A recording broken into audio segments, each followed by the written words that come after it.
Welcome to Hidayat Ki Stories, where we find light. Let us explore life lesson inspiration together. हिदायत जिंदगी की राह है जो रोशनी कर देती है। गांव के कच्चे रास्तों के किनारे एक छोटा सा मिट्टी का घर था जिसमें अब्दुल रहमान अपनी बीवी और इकलौती बेटी आयशा के साथ रहता था। अब्दुल रहमान पेशे के लिहाज से मजदूर था। कभी ईंटें उठाता, कभी खेतों में काम करता और कभी किसी की दीवार तामीर करने में हाथ बटाता। इसकी जिंदगी सूरज निकलने से पहले शुरू होती और रात गए थके हुए जिस्म के साथ खत्म होती, मगर उसके चेहरे पर हमेशा एक सुकून रहता था क्योंकि इसकी दुनिया सिर्फ एक ही शख्स के गिर्द घूमती थी और वो थी उसकी बेटी आयशा। आयशा बचपन से ही निहायत फर्माबरदार और सादा मिजाज लड़की थी। वो जानती थी कि इसके वालिद की जेब खाली है मगर दिल मोहब्बत से भरा हुआ है। जब भी अब्दुल रहमान शाम को थका हारा घर आता तो आयशा पानी का गिलास लेकर उसके पास बैठ जाती और कहती, अबू, एक दिन मैं आपकी सारी तकलीफें खत्म कर दूंगी।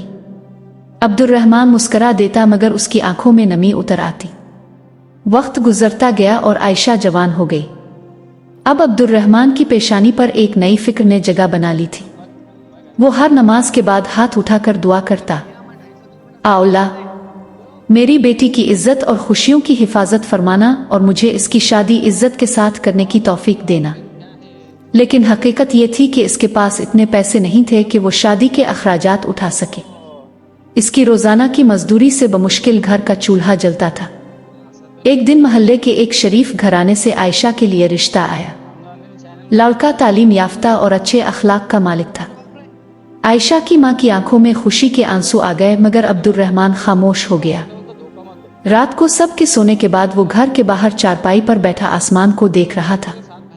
इसके ज़हन में सिर्फ एक सवाल गूंज रहा था, मैं अपनी बेटी की शादी कैसे करूंगा। इसने अपनी जेब टटवली, चंद 100 रुपए के अलावा कुछ ना था। अगले दिन इसने अपने पुराने संदूक को खोला। इसमें इसकी मरहूम माँ की दी हुई एक घड़ी, शादी की अंगूठी और चंद यादगार चीजें रखी थी। इसने उन्हें हाथ में लिया और धीरे से कहा, अगर बेटी की खुशियों के लिए ये सब कुर्बान करना पड़ा तो मैं कर दूंगा। इसी लम्हे इसने फैसला कर लिया कि चाहे इसे कर्ज लेना पड़े, अपनी चीजें बेचनी पड़ी, दिन रात मेहनत करनी पड़े, वो अपनी बेटी की शादी जरूर करेगा। अब्दुल रहमान ने सबसे पहले अपने जाने वालों के दरवाजे खटखटाए। किसी ने 5,000 दिए, किसी ने 10,000 और किसी ने सिर्फ हमदर्दी के 2 लफ्ज। एक शाम वो गांव के साहूकार के पास गया। साहूकार ने इसे ऊपर से नीचे तक देखा और बोला, अब्दुल रहमान, कर्ज लेना आसान है मगर वापस करना मुश्किल। अब्दुल रहमान ने झुकी हुई निगाहों से जवाब दिया, मुझे अपनी बेटी की खुशियों के लिए पैसे चाहिए, बाकी जिंदगी कर्ज उतारता रहूंगा। साहूकार ने कागजात उसके सामने रख दिए। अब्दुल रहमान ने कांपते हाथों से दस्तखत कर दिए। इस दिन उसके कंधों पर कर्ज का बोझ तो आ गया मगर दिल में एक सुकून भी था कि अब वो आयशा की शादी कर सकेगा। वो पहले से ज्यादा मेहनत करने लगा। सुबह मजदूरी करता, शाम को सामान धोने का काम करता और रात को भी कभी कभी गोदाम में मजदूरी के लिए चला जाता। एक दिन शदीद गर्मी में काम करते हुए वो बेहोश होकर गिर पड़ा। मजदूरों ने पानी छिड़का तो इसकी आंख खिली। सब ने कहा, अब्दुल रहमान, अपनी सेहत का ख्याल करो। वो कमजोर आवाज में बोला, अभी नहीं, अभी मेरी बेटी की शादी बाकी है। घर वापस आया तो आयशा ने इसके हाथों के छाले देख लिए। इसकी आंखों में आंसू आ गए। अबू, मेरी शादी इतनी जरूरी नहीं कि आप खुद को तकलीफ दें। अब्दुल रहमान ने बेटी के सर पर हाथ रखा और कहा, बेटी, बाप की जिंदगी का सबसे खूबसूरत दिन वो होता है जब वो अपनी बेटी को रुखसत करता है। ये सुनकर आयशा रो पड़ी। शादी की तैयारियां आहिस्ता आहिस्ता मुकम्मल होने लगे। कपड़े सिल गए, कुछ बर्तन खरीद लिए गए और सादा सा जहेज तैयार हो गया। अब्दुल रहमान हर चीज को बार बार देखता और दिल ही दिल में हिसाब लगाता कि अभी कितने कर्ज बाकी है। रात को जब सब सो जाते तो वो खामोशी से बैठकर कर्ज की पर्चियां गिनता और फिर उन्हें तह करके जेब में रख लेता। इसकी बीवी ने एक दिन कहा, इतनी फिक्र न करें, अल्लाह बड़ा मेहरबान है। अब्दुल रहमान ने आह भरी और बोला, मुझे अपनी फिक्र नहीं, सिर्फ ये चाहता हूं कि मेरी बेटी कभी ये महसूस न करे कि इसका बाप गरीब था। आखिर वो दिन आ गया जिसका अब्दुल रहमान बरसों से इंतजार कर रहा था। घर को सादगी से सजाया गया था। पड़ोसी और रिश्तेदार भी मदद के लिए आ गए थे। आयशा सुर्ख लिबास में बैठी थी और उसकी आंखों में खुशी और उदासी दोनों मौजूद थी। अब्दुर्रहमान बार बार मेहमानों की खिदमत में मसरूफ था, मगर उसकी नज़रें हर लम्हा अपनी बेटी को तलाश करती रहती थी। निकाह का वक्त आया तो मौलवी साहिब ने आयशा से इजाज़त ली और फिर निकाह मुकम्मल हो गया। मुबारक हो। ये अल्फाज सुनते ही अब्दुर्रहमान ने सर झुका लिया। इसकी आंखों से आंसू टपकने लगे।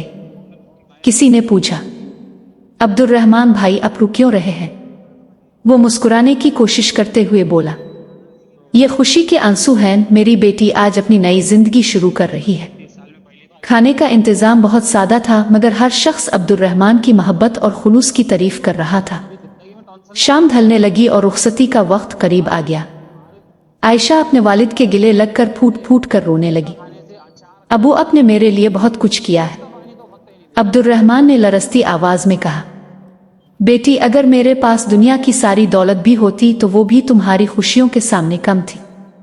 आयशा ने देखा कि इसके वालिद के कपड़े पसीने से भीगे हुए थे और चेहरे पर थकन साफ नजर आ रही थी। इसने आहिस्ता से पूछा, अबू क्या आपने मेरी शादी के लिए कर्ज लिया है? अब्दुर्रहमान चंद लम्हे खामोश रहा और फिर मुस्कुराकर बोला, बेटी बॉब कर्ज नहीं लेता, वो अपनी औलाद की खुशियों में सरमायाकारी करता है। ये सुनकर वहां मौजूद हर शख्स की आंखें नम हो गईं।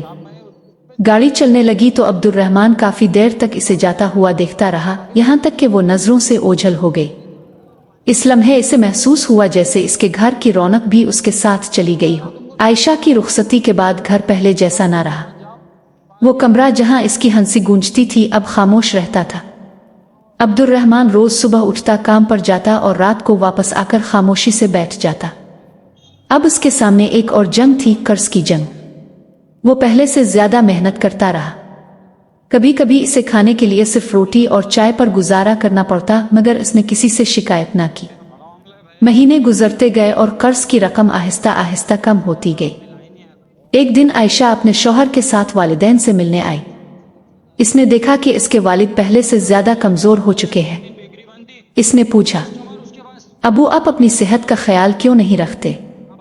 अब्दुर्रहमान मुस्कुराया, मैं बिल्कुल ठीक हूं बेटी।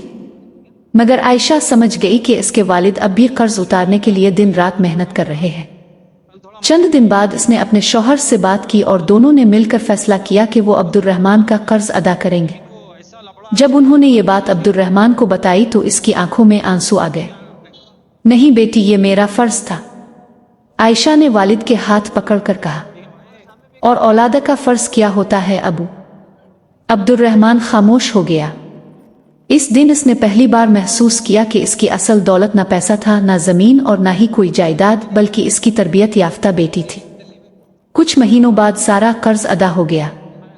अब्दुर्रहमान ने आसमान की तरफ देखा और धीरे से कहा, आउला, तेरा शुक्र है कि तूने मुझे बेटी की खुशियां देखने की तौफीक दी। इसकी आंखों के सामने आयशा का बचपन घूम गया, वो नन्हे कदम, वो मासूम हंसी और वो आवाज, अबू एक दिन मैं आपकी सारी तकलीफें खत्म कर दूंगी। और वाकई इसकी बेटी ने अपने वादे को सच कर दिखाया था। इस दिन अब्दुर्रहमान को एहसास हुआ कि गरीब वो नहीं होता जिसकी जेब खाली हो, बल्कि गरीब वो होता है जिसके पास मोहब्बत करने वाले रिश्ते ना। और एक बाप के लिए इसकी सबसे बड़ी दौलत हमेशा उसकी बेटी की मुस्कुराहट होती है। आप लोग ये कहानी पूरी ज़रूर सुने, इंशाअल्लाह आपको ज़रूर अच्छी लगेगी। इस कहानी में हमें और क्या क्या चेंज करना चाहिए इसके बारे में भी आपकी राय ज़रूर दें और वीडियो को लाइक ज़रूर करें।